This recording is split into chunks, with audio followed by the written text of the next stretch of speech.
Ladies and gents, welcome back to Big Fights Fan. I've had some serious time off. I have had to reevaluate things. I have had to take some time off, busy with work, busy with family life, busy being a dad, being a husband, being all of these types of things that unfortunately had to come first until things got in order. However, back in, as we like to say. First episode back, first podcast, first YouTube video back. I am happy. I've still been working on all of the social media platforms, so please go on there.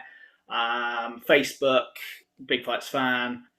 Instagram, Big Fights Fan. Twitter, Big Fights Fan. You can see the similarities here, okay? Twitter, TikTok, I'm on all of them now. Just search Big Fights Fan, Purple Gorilla. Can't mistake it. Okay. So what are we going to talk about on this grand opening back up of the said Big Fights Fan podcast? Well, we're going to talk about, I'll tell you exactly what, we're going to talk about Fight Night, Cannonier versus Gastelum, happening tomorrow night, early Sunday morning, depending on where you are in the world. We're going to break down a few of the fights. Nothing major, nothing serious. We're just going to literally go through the fights. I'll pick my my winner and the method of victory I think I'll get. So we'll go straight into it. We'll talk Jarod Cannonier versus Kelvin Gastelum. Now, let's think. Well, first of all, both of their last opponents were Rob Whittaker, who is arguably the best, if not the second best, middleweight on the planet, along with Adesanya, obviously. Now, both of them lost. Cannonier suffered that broken arm, damage to his eye as well, from Whittaker. Now, it's hard to say with Cannonier versus Gastelum. I love Gastelum to start with. In fact, I love Cannonier as well. I love what he's done with his career, dropping down the weights and becoming a contender at middleweight. Gastelum, how can you not like him? Kelvin, I've liked ever since I saw him on The Ultimate Fighter when he went through pretty much as the underdog.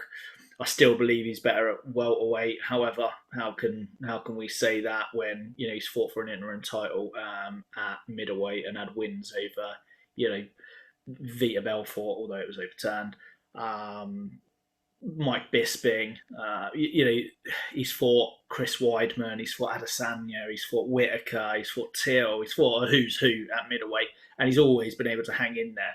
No one's ever been able to finish him by KO. He's got a couple of sub losses, but even those sub losses, you're talking a heel hook off of Hermansson and I believe it's an arm triangle, potentially a triangle off of Chris Weidman, which was a fair few years ago now.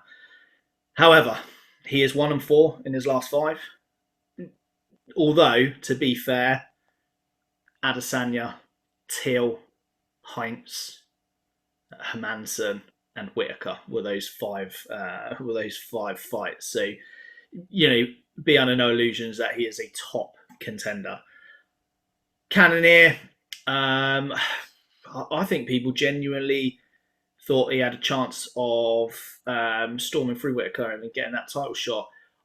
I just think people forgot how good Whittaker is. Now, that's not a slight on Cannonier. I think Cannonier is great. What do I think is going to happen? This is Cannonier's last run, I would imagine. He's 37 years old. I don't think if he loses this, he's going to be able to come back and get another run at the title. Gastelum, weird because he's only 29 years old, and yet he's got such mileage under his belt that we tend to think that he's got that he's a lot older than he is. But he's 29 years old, so there's still room in the tank if you like it there. I think that Gastelum's going to win this by decision. I think Gastelum's going to get it by decision, and will be back up in the running for that title shot contention. At least the talk of it. Next up, Clay Guida versus Mazdan. I am really looking forward to this fight. First of all, I love Eddie Clay Guida fight. Carpenter has been one of my favourite fighters ever since I've been watching UFC. He fought back in 2006 when the UFC bought out the WEC. He was a member on the roster there, and then come across, and he's put up an absolute wars. Even fight of the years. Go back, watch some of his bouts, especially look at any of his fights, and you'll see how he fights. And you'll be impressed, especially some of his early stuff like Diego Sanchez and people like that. He has got some serious mileage. I don't know if he's announced his retirement. I don't think he will. He literally looks like an axe murderer when he's in there. No slight to Vanderlei Silva. But he's up against Mark, who is a Danish silver medalist in wrestling, who's 10-0. I guess Guida could just put the absolute pressure on him and get a victory here. I just don't see that happening. Clay Guida isn't the old Clay Guida that we all know and love. He is a 39-year-old Clay Guida who is on the downturn of a pretty good career. Mark Mazdan, however, over at Rumble Sports, I tell you what, I'd love to see him go and train with Khabib and Daniel Cormier. The way that they churn out wrestlers as top level contenders is amazing, and I'd love to see him go over there. However, he's at Rumble Sports at the minute. I think over there is just him and Nick Dolby are the two only sort of high level guys over there at the moment. However, they do say that iron sharpens iron, so if you've got people like that, you're definitely going to get more. But I'd like to see him come over to America. I can't see anything other than a Mark Mazdan decision on this fight. Jumping ahead then, we've got the big boys coming up. Okay, Parker Porter versus Chase Sherman. It's weird. These two are weird. They've been around for years. Chase Sherman has not only been around in the UFC, this is his second time in the UFC. He was the BKFC, the Bare Knuckle Fighting Championships heavyweight champion, only in 2019. He's a big boy, 6'3", 250 pound. Parker Porter's not small by any means, but he's only 6 foot. But I think he cuts weight to get down to the 265 limit. They're both going to throw down. We know they're both going to throw down. We know that they're both probably going to get knackered. I just see Chase Sherman being the one that will catch Parker Porter first, and will put, I would imagine, a pretty early stop to this fight. We know they're both going to throw leather. I just see Chase Sherman as the winner in this bout by KO. Next up, we've got Trevin Jones against a short notice opponent in Kakramanov. Kakramanov, this is his debut, so he stepped in lucky, ready to fight. Short notice. All the pressure's on Trevin Jones, I guess. You're fighting a guy on his debut who wasn't signed to the UFC, but is a last-minute sort of opponent. So I suppose Kakramanov has got all of the benefits leaning on his side. He's a good fighter. He is a good fighter. He's 8-2. However, that's he's got some pretty good wins under his belt, and the 2 losses are not anyone to be sniffed at either. I'm going to go for it and say Kakramanov will get this. We'll take the win over Trevin Jones there. Next up, we've got Trevin Jones versus Austin Hubbard. Again, 2 guys that have been around a while. Vince Pichel's 38 years old. He's going to do the business, I think. I think Vince Pichel goes out there and beats Austin Hubbard by a decision. I can't imagine it. You can't imagine him subbing or KOing him, but I do think that he'll win by a decision. And then last up, we've got Alexander Pajuja and Brandon Royval. I'm really looking forward to this. It's the opener, £125. These two are both top level MMA operators. Um, Pantoja is more of a Muay Thai striking type fighter, but he's got some slick submission skills as well. Small, obviously, he's fighting in the flyweight division, but by small I mean he's 5'4", obviously 125 pound. Whereas Brandon Hoival is a big old boy for 125. He is 5'8", which is not unheard of at lightweight, let alone flyweight. I think that this will be a great opening bout. I would say that it's the classic striker versus submission artist, but it's not really. Pantoja can roll on the ground. Brandon Hoyal can throw down as well. I think the only way, put it this way, Pantoja is ranked third in the division. Brandon Hoival is ranked sixth in the division. Brandon Hoival is amazing in the scrambles. Okay, he will catch a leg, he will catch an arm, he will catch your head in these crazy scrambles that he gets into. Remember, not too long ago, people were picking him over Brandon Moreno. So he is a top level guy. So don't let the rankings of third and sixth trick you, if you like.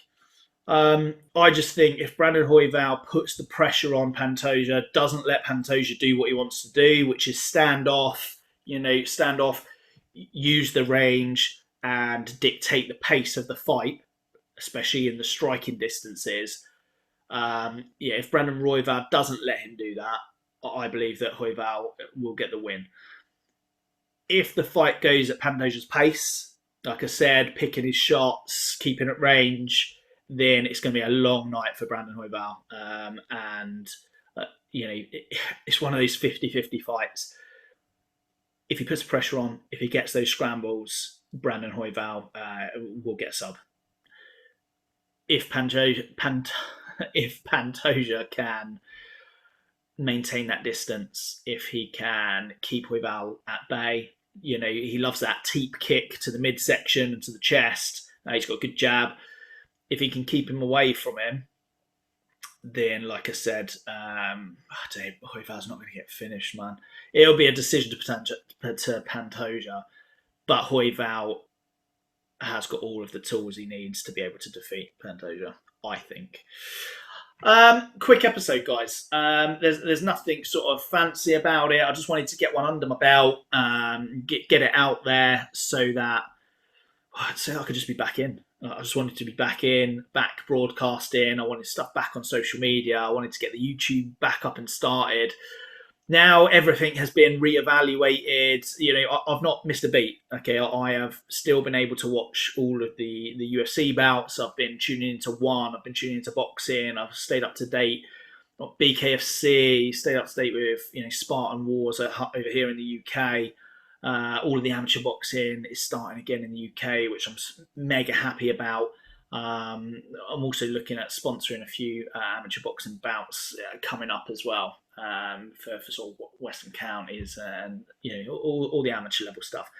I'm really happy that spectators are all back in stadiums. I'm really happy that grassroots level MMA and boxing and bare knuckle and kickboxing and Muay Thai and everything is back on.